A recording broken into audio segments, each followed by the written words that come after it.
আজকে বানাবো বন্ধুরা, দেখো কচুরলতি, একদম বাঙালি খাবার। আজকে আমি কচুরলতি রেসিপিটা তোমাদের কাছে করে দেখাবো। তা প্রথমে দেখো, আমি একটা কড়াইয়ের মধ্যে জল নিয়ে নিয়েছি। এবারে জলটা একটুখানি গরম হওয়া অবধি আমরা ওয়েট করি।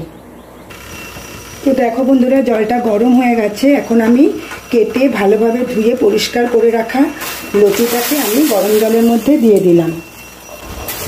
এরপর আমি এর মধ্যে একটু লবণ দিয়ে দেব সেদ্ধ করার সময়, আর দিয়ে দেব সামান্য পরিমাণে, মানে হাফ চিপি পরিমাণে একটু ভিনিগার। ভিনিগার যদি না থাকে তাহলে তোমরা লেবুর রসও অ্যাড করতে পারো। এই ভিনিগার বা লেবুর রসটা দেওয়ার কারণ কি, কোনো সময় কচুরলতি খেলে একটু গলা ধরতে পারে, তাই এই ভিনিগারটা বা লেবুর রস যদি সেদ্ধ করার সময় অল্প একটু দিয়ে দাও তাহলে আর গলা ধরার সম্ভাবনা থাকে না। তো বন্ধুরা, এই কচুরলতিটাকে কিন্তু খুব বেশি সেদ্ধ করব না। জলটা যেই একটু ফুটবে ততক্ষণ পর্যন্ত, মানে তারপরে আমরা লতিটাকে নামিয়ে নেব। তাই জলটা ফোটা পর্যন্ত একটু আমরা অপেক্ষা করি। তো দেখো বন্ধুরা, জলটা এখন ফুটে গেছে। এই অবস্থায় আমি এখন কচুরলতিগুলোকে একটা ঝুড়ির মধ্যে নিয়ে জলটা ছেঁকে নেব। আর এখন একটা শিলনোড়ার মধ্যে আমি দেখো সর্ষে নিয়ে নিয়েছি, আর দুটো কাঁচা লঙ্কা আর একটু লবণ নিয়ে নিয়েছি। এই সর্ষে কাঁচা লঙ্কাকে আমি ভালোভাবে শিলনোড়া দিয়ে পেস্ট করে নেব। এরপর কড়াই গরম হলে কড়াইতে আমি দিয়ে দিলাম পরিমাণ মতন সর্ষের তেল। কচুরলতিটা কিন্তু সর্ষের তেলেই ভালো যায়। সর্ষের তেলটা গরম হওয়া পর্যন্ত একটু ওয়েট করি। তেলটা গরম হয়ে গেছে। এখন আমি এতে একটু কালো জিরে দিয়ে দিলাম। ফোড়নটা দেওয়ার পরে 10-15 সেকেন্ড পর আমি দেখো কয়েক কোয়া রসুন থেতো করে নিয়েছিলাম, সেই রসুনটা দিয়ে দিলাম। রসুনটা দিলে কচুরলতির গন্ধটা কিন্তু খুব ভালো লাগে। তোমরা যারা রসুন পছন্দ করো না তারা অ্যাভয়েডও করতে পারো, কিন্তু আমরা কচুরলতি রান্না করার সময় একটু রসুন দিই, তাতে বেশ সুন্দর একটা স্মেল বেরোয়। রসুনটাকে এখন একটু হালকাভাবে ভেজে নেওয়া অবধি আমরা অপেক্ষা করব। রসুনটা ভালোভাবে একটু লালচে লালচে করে ভাজা হয়ে গেছে। এখন আমি এই যে সেদ্ধ করে রাখা লতিটাকে এর মধ্যে দিয়ে দিলাম।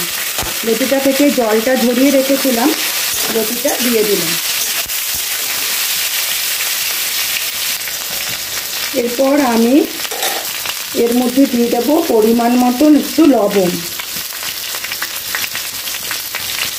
আর দিয়ে দেব হাফ চামচ পরিমাণে হলুদের গুঁড়ো। এবার ভালোভাবে নুন আর হলুদ দিয়ে লতিটাকে একটু ভাজা ভাজা করে নিতে হবে। লতিটাকে একটু লালচেভাবে ভেজে নেব। দেখো লতিটা কিন্তু বেশ লালচে লালচে করে ভাজা হয়ে গেছে। এখন আমি এর মধ্যে দিয়ে দেব, এই যে দেখো সর্ষে লঙ্কা আর লবণ দিয়ে যে পেস্টটা বানিয়ে রেখেছিলাম, সেই পেস্টটা আমি এর মধ্যে দিয়ে দিলাম। আর একটু বাটিটা ধুয়ে একটু জল দিয়ে দেব।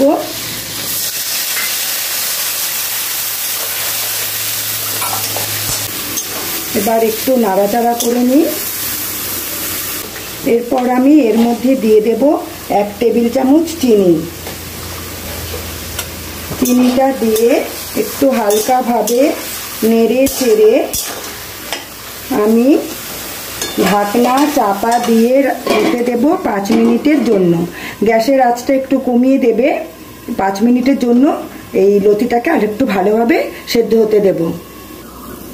ঢাকনাটা সরিয়ে দেখে নিই।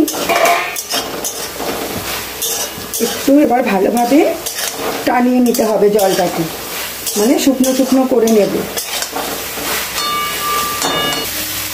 দেখো বন্ধুরা, লতিটা কিন্তু আমার হয়ে গেছে পুরো রান্নাটা। এখন আমি আলাদা একটি পাত্রে নামিয়ে নেব সার্ভ করার জন্য।